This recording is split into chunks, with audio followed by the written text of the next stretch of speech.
소요리 문답을 함께 읽어보도록 하겠는데요. 소요리 문답 제27문입니다. 제가 문을 읽을 테니까 우리 성도님들께서 답을 읽어주시면 감사드리겠습니다. 그리스도의 낮아지심은 무엇입니까?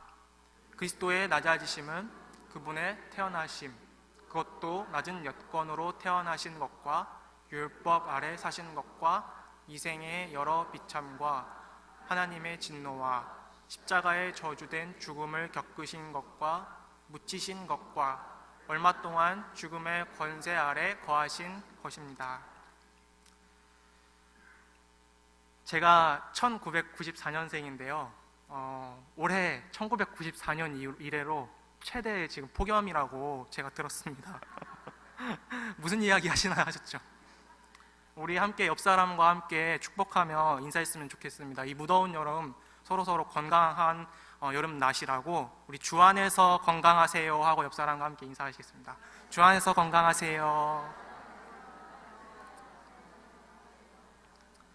우리 성도님들의 몸과 마음과 영혼이 올여름 건강하고 또 주님 안에서 또 풍성한 여름을 나실 수 있도록 주님의 이름으로 축복합니다. 저희가 이제 지난 오후 예배까지 웨스트민스터 소요리 문답 24문에서 26문까지 그리스도의 삼중직, 즉 선지자, 제사장, 왕의 직분에 대해서 살펴보았습니다. 이어지는 소요리 문답 27문과 28문에서는 그리스도의 낮아지심과 높아지심이라는 두 가지 상태에 대해서 다룰 것이고, 오늘은 그 중에서도 그리스도의 낮아지심에 대해서 함께 나누려고 합니다. 저희가 인지하고 있지 못할 때에 저희가 항상 그리스도의 낮아지심과 높아지심을 우리가 알고 고백하고 있었습니다. 어디서 우리가 계속 고백하고 있었을까요? 사도신경에서 우리가 계속 고백하고 있었는데요. 사도신경 중에서 이는 성령으로 잉태하사 이후로부터 예수님의 낮아지심을 우리가 계속 고백하고 있었습니다. 함께 이는 성령으로 잉태하사부터 함께 같이 외워보실게요. 이는 성령으로 잉태하사 동정녀 마리아에게 나시고 본디오 빌라도에게 고난을 받으사 십자가에 못 박혀 죽으시고 장사한 지 사흘 만에 여기까지가 바로 예수님의 낮아지심에 대한 고백이었습니다. 이것이 왜 예수님의 낮아지심인가, 그리스도의 낮아지심인가? 아까 강도사님께서 이제 기도로 인도하실 때 말씀해 주셨던 것처럼 왕이시고 전능하신 하나님께서 그럴 필요가 없으심에도 불구하고 우리를 너무나도 사랑하셔서 우리의 사람의 모양, 사람의 형체를 똑같이 입으시는 것, 그렇게 낮아지셨기 때문에 이 부분을 우리가 그리스도의 낮아지심이라고 이야기를 하고 그렇게 우리가 믿고 고백하였습니다. 그 이후에 사흘 만의 이후로부터는 제가 읽어드리겠습니다. 죽은 자 가운데서 다시 살아나시며 하나님 우편에 앉아 계시다가 저리로서 산자와 죽은 자를 심판하러 오시리라. 이 부분은 우리가 다음 시간에 다루게 될 예수님의 높아지심, 이 높아지심도 우리가 계속해서 사도신경 안에서 고백하고 있었습니다. 다시 한번 말씀드리지만 이 사도신경 방금 부분의 앞부분에서는 그리스도의 낮아지심을 고백했고 뒷부분에서는 그리스도의 높아지심을 고백하였는데, 이것이 정말 놀라운 것은 우리 성도들의 삶에도 똑같이 적용될 수 있다는 것입니다. 그리스도의 낮아지심은 우리가 겪었어야 했던, 우리가 겪어야만 하는 육체의 죽음, 그런 것들을 포함하고 있고, 그리스도의 높아지심은 우리가 이제 예수님이 오시게 된 이후 우리가 다시 부활하고 다시 살아날 것을 우리가 그리스도의 낮아지심과 높아지심을 고백함으로써 우리가 믿고 고백하고 있었던 것을 알 수가 있습니다. 이제 오늘은 예수님의 낮아지심에 대해서 구체적으로 낮아지심, 어떻게 낮아지셨는지 하나하나 살펴보려고 합니다. 첫 번째로 예수님은 우리가 아까 소요리 문답 27문에서 읽었던 것처럼 잉태와 탄생으로서 낮아지셨습니다. 왜냐하면 무한하고 영원하고 불변하신 성자 하나님께서 시간과 공간이 유한한 이 땅 가운데로 들어오셔서 유한한 인성을 취하셨다는 것 자체가 큰 낮아지심입니다. 뿐만 아니라 예수님께서 태어나실 때 잘 알고 계시는 것처럼 부유하고 또 잘 사는 그러한 집안에서 태어나신 것이 아니라 아주 일반적이고 또 당시 목수라고 하는 직업은 상당히 낮은 그러한 직업이었는데, 교육받지 못한 직업이었는데 그러한 집안에서 또 태어나셨다는 것, 그것이 예수님의 낮아지심이라고 할 수 있습니다. 인간의 몸을 입고 오셨기 때문에 예수님께서도 기저귀를 가셨겠고, 또한 배고팠을 때에는 오셨다는 것을 우리가 추측해 볼 수 있겠죠. 그리스도께서 취하신 인성은 성령으로 잉태되어서 우리 일반 사람들과는 달리 죄책과 죄와 오염에 대해서는 자유로웠을 테지만, 여전히 우리가 겪는 육신의 연약함, 고난, 죽음 등의 영향 아래 계셨다는 것이 예수님의 낮아지심입니다. 빌립보서에서는 오늘 저희가 읽은 본문에서는 이것을 두고 예수님이 근본 하나님의 본체시나 자기를 비워 종의 형체를 가지셨다고 말씀하고 있습니다. 우리 성도님들께서 성경 골든벨 문제를 잘 푸셨던 것처럼 제가 몇 가지 질문을 드릴 테니까 네, 아니요로 한번 제가 예수님의 낮아지심, 특별히 성육신에 대해서 제가 문제를 드릴 테니 한번 맞춰보십시오. 예수님은 하나님이 아니신 적이 있으십니까? 네, 정답입니다. 영원하신 하나님이십니다. 예수님은. 두 번째, 예수님이 사람이 아니신 적이 있으십니까? 없으십니다. 이거는 예수님께서는 사람이 아니셨던 순간이 단 한 번도 없으셨습니다. 100% 사람이셨고 100% 하나님이셨습니다. 그러면 또 다음 문제를 드립니다.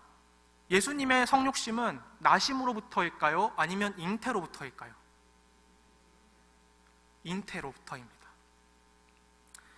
이 예수님의 성육신이 잉태로부터 시작된다는 것이 참으로 은혜로운 것은, 예수님께서 잉태로부터 성육신하셨기 때문에 잉태로부터 죄가 없으셨고, 그렇기 때문에 우리의 잉태로부터의 모든 죄를 예수님께서 대속하시고 다 이루실 수 있으셨다는 그러한 은혜가 있습니다.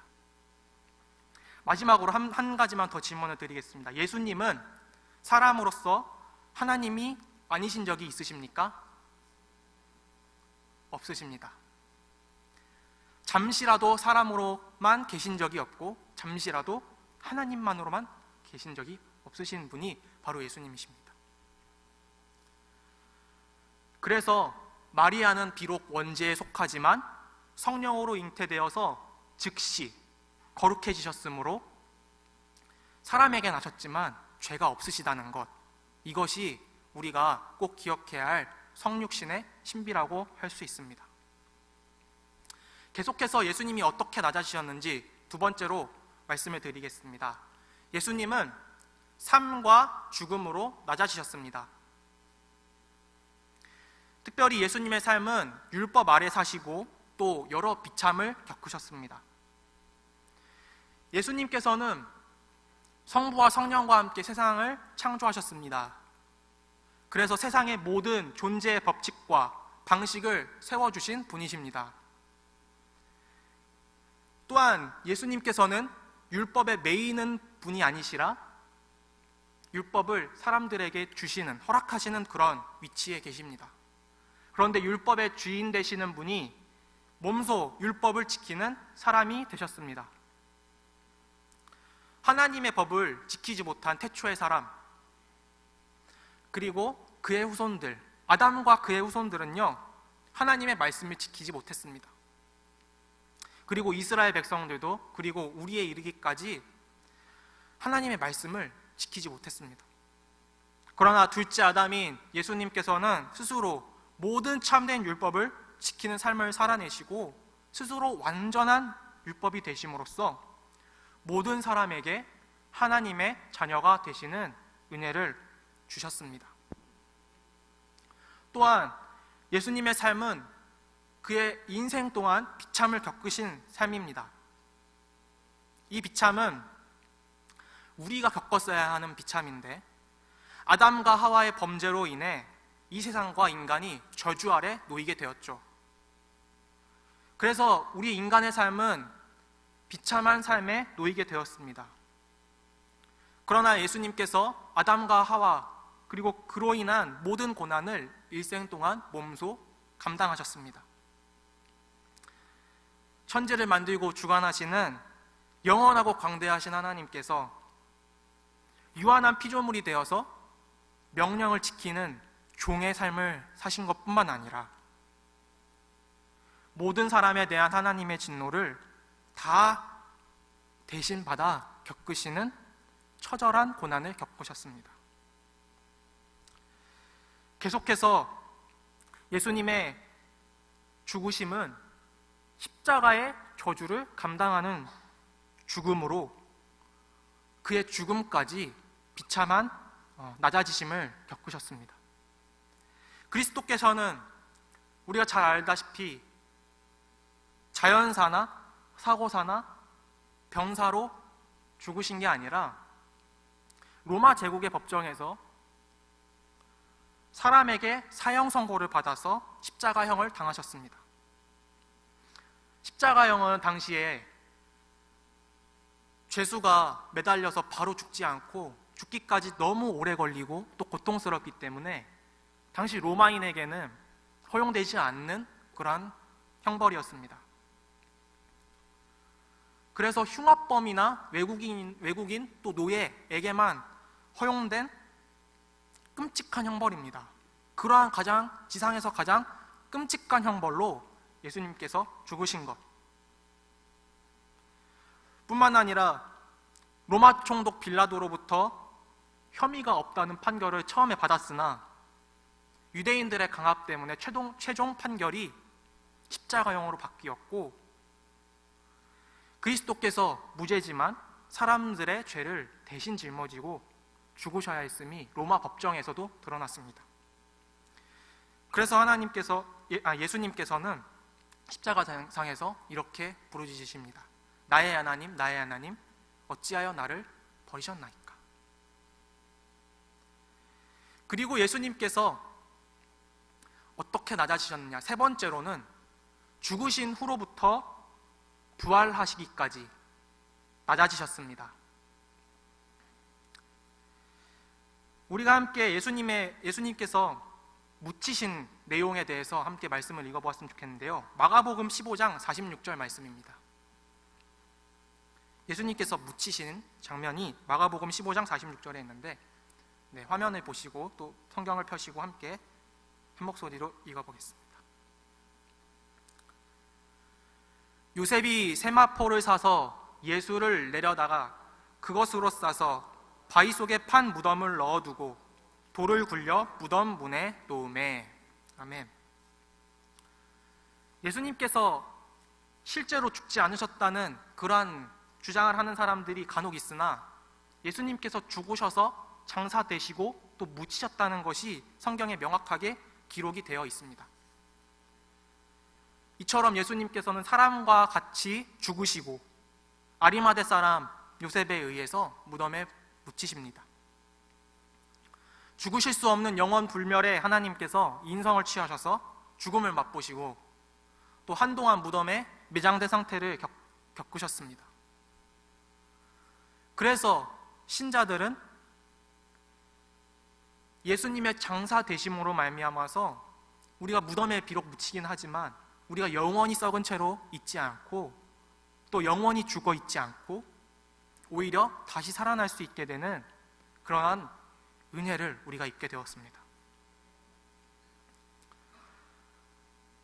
또한 예수님께서는 죽으신 이후에 얼마 동안 죽음의 권세 아래에 거하셨습니다.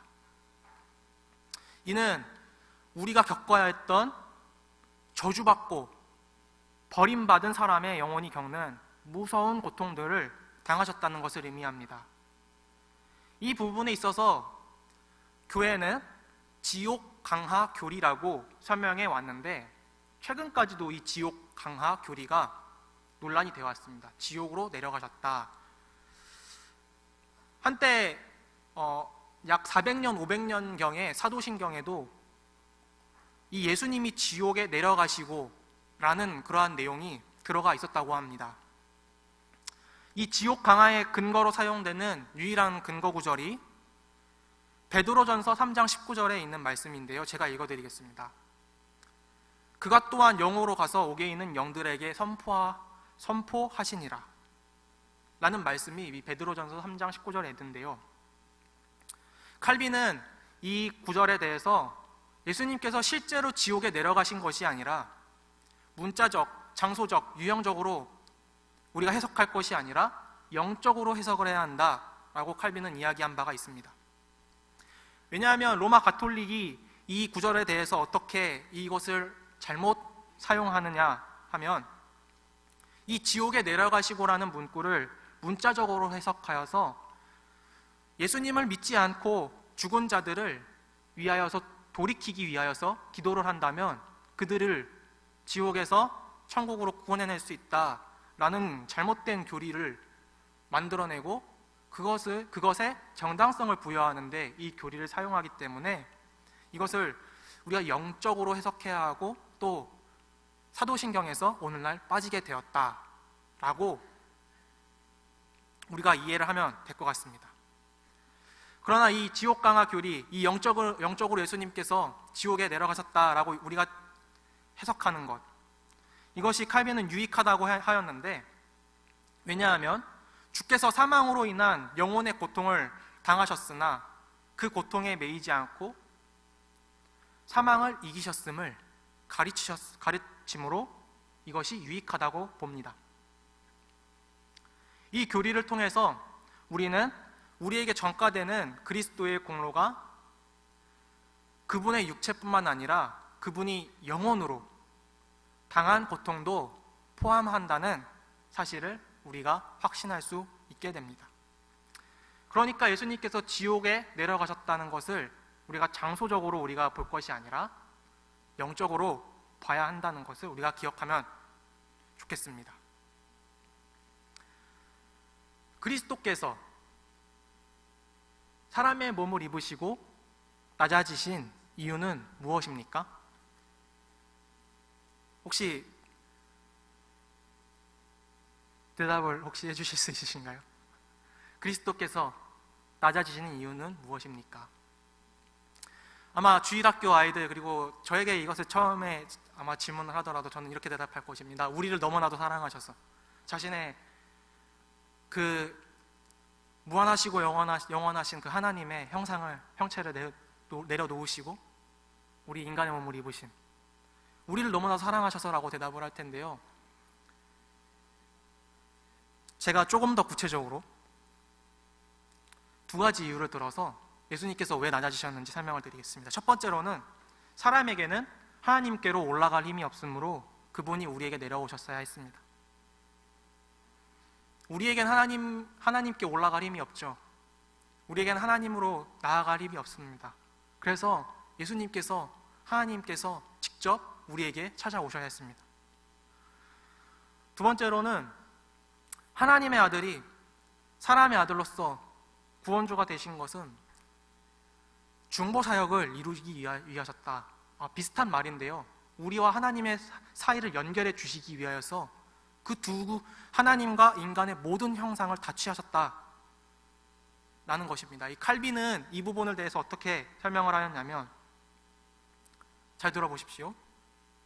하나님으로서 홀로 죽음을 겪을 수 없고 사람으로서 홀로 그것을 이길 수 없기 때문에 인간의 본성에 하나님의 본성을 연합하사 죄를 대속하시기 위하여서 인성의 약함을 죽음에 내어주고자 하셨으며, 신성의 능력으로 우리를 위해 죽음과 씨름하며 승리를 얻고자 하셨다라고 기독교 강요에 이렇게 칼빈이 기록하고 있습니다. 하나님으로서는 홀로 죽음을 겪을 수 없고 죽으시지 않으시는 분이시기 때문에 사람으로서는 사람이기 때문에 홀로 죄와 사망을 이기실 수 없으시기 때문에 이 두 가지의 역할을 모두 취하셔야 하셨다는 것, 이것이 이 신인양성이라고 표현하는데요, 그렇게 하셔서 중보사역을 감당하시기 위해서 예수님께 낮아주셨다라고 우리가 설명할 수가 있습니다. 하나님의 시선은 언제나 낮고 천한 이 땅 가운데 있었습니다. 하나님께서 세상을 창조하시고 그대로 내버려 두시고 개입하지 않으시고 될 대로 되라는 이신론적인 주장을 하는 사람들이 간혹 있습니다.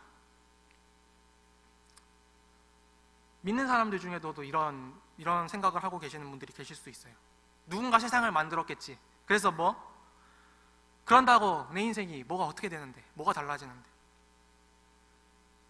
그러나 예수님께서 낮아지심으로 우리의 인생이 달라졌습니다.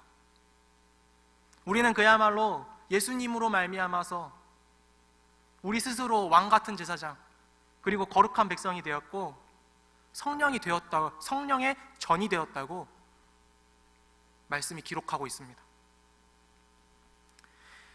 예수님께서 이 땅에 오심으로 우리의 모든 죄를 용서하심으로 이 땅은 완전히 새로운 땅이 되었습니다. 마지막으로 제가 학부 때부터 대학생 시절부터 최근까지 해오던 고민을 이야기 드리면서 말씀 마무리하려고 하는데요, 제가 이러한 조금 오해랄까요? 좀 터무니없는 생각을 했었습니다. 어떠한 생각이냐면, 우리가 고난을 겪을 때에 예수님의 고난을 생각하면서 그 고난을 이겨내려고 한다면 불경한가? 과연 그것은 불경한 것이 아닌가? 예수님이 겪으신 그 고난은 제가 십자가의 고난을 경험해보지 않았기 때문에 어떻게 제가 그걸 알겠습니까? 감히 내 고난을 예수님이 겪으신 그 고난에 대해서 비교하면서 과연 내가 그 고난을 이겨내고 할 수 있는 그런 자격이 있는가? 그것은 과연 불가능한 것이 아닌가, 이런 생각을 사실 최근까지도 했습니다. 또 그러한 이야기를 또 누군가한테 들었던 기억이 있는 것 같아요. 예수님의 고통을 정말 눈꽃만큼도 어쩌면 알지 못할 텐데 예수님의 고난당하심을 생각하며 그 상황을 이겨내는 것이 과연 마땅한가? 그런데 히브리서 12장 2절 3절에서 히브리서 기자는 이렇게 기록하고 있습니다. 우리 함께 같이 읽어보면 좋겠습니다. 믿음의 주요 또 온전하게 하시는 이인 예수를 바라보자. 그는 그 앞에 있는 부끄러움을 개의치 아니하시더니 하나님의 보좌 우편에 앉으셨느니라. 너희가 피곤하여 낙심하지 않기 위하여 죄인들이 이같이 자기에게 거역한 일을 참으신 일을 생각하라. 아멘.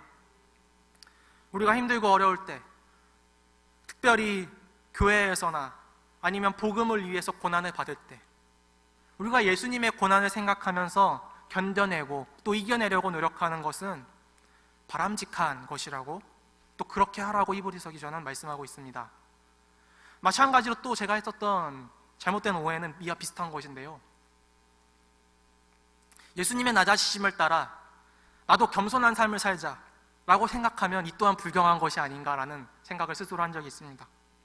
그분이 겸손해지신 것은 전능하신 하나님이 사람이 되신 것이기 때문에 그것을 어떠한 것에도 비유할 수 없고 또 불경한 것이 아닌가, 내가 그 겸손을 따라 하려고 한다면 불가능에 도전하는 것이 아닌가, 이런 생각을 한 적이 있는데요, 바로 오늘 저희가 읽은 빌립보서 2장, 오늘 2장 5절, 오늘 본문의 바로 앞구절, 그 앞구절에 옥중에 갇혀있던 사도 바울이 빌립보 교인들에게 이렇게 말씀하고 있습니다. 우리 함께 오늘 5절부터 시작하여서 7절까지 함께 같이 읽어보도록 하겠습니다.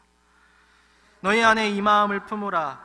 곧 그리스도 예수의 마음이니 그는 근본 하나님의 본체시나 하나님과 동등됨을 취할 것으로 여기지 아니하시고 오히려 자기를 비워 종의 형체를 가지사 사람들과 같이 되셨고 사람의 모양으로 나타나사 자기를 낮추시고 죽기까지 복종하셨으니 곧 십자가에서 죽으심이라. 아멘. 예수님의 낮아지심을 모본으로 우리가 그분의 겸손을 본받는 것은 불경한 것입니까? 제일 잘못된 생각이었습니다. 너희 안에 이 마음을 품으라 라는 말이 제 귓가에 계속 맴돌았습니다. 온전한 선이 하나님을 떠나서 있을 수 있습니까? 모든 선은 하나님으로부터 나오기 때문에 하나님을 떠나서는 온전한 선이 불가능합니다. 마찬가지로 온전한 겸손이 그리스도를 떠나서 있을 수 있겠습니까? 모든 선한 것들이 하나님께로부터 나오듯 온전한 겸손도 예수님으로부터만 나올 수 있다는 것을 깨달을 수가 있었습니다. 예수님을 떠나서는 온전한 겸손을 생각할 수도 또 우리가 살아갈 수도 없음을 기억하시기를 주님의 이름으로 축복합니다. 그러므로 사랑하는 성서교회 성도님 여러분, 예수님의 낮아지심은 우리의 부끄러움이 아니라 우리를 모든 죄와 고통과 사망에서 해방시켜 주시고 구원해 주신 하나님의 사랑의 표현이심을 기억하고 고난의 때에 그분의 고난을 생각하며 고난을 이겨내고 또 신앙생활의 모든 순간 가운데에 예수님의 겸손을 본받으며 낮아지는 삶을 살아가시기를 주님의 이름으로 축복합니다. 우리가 다 함께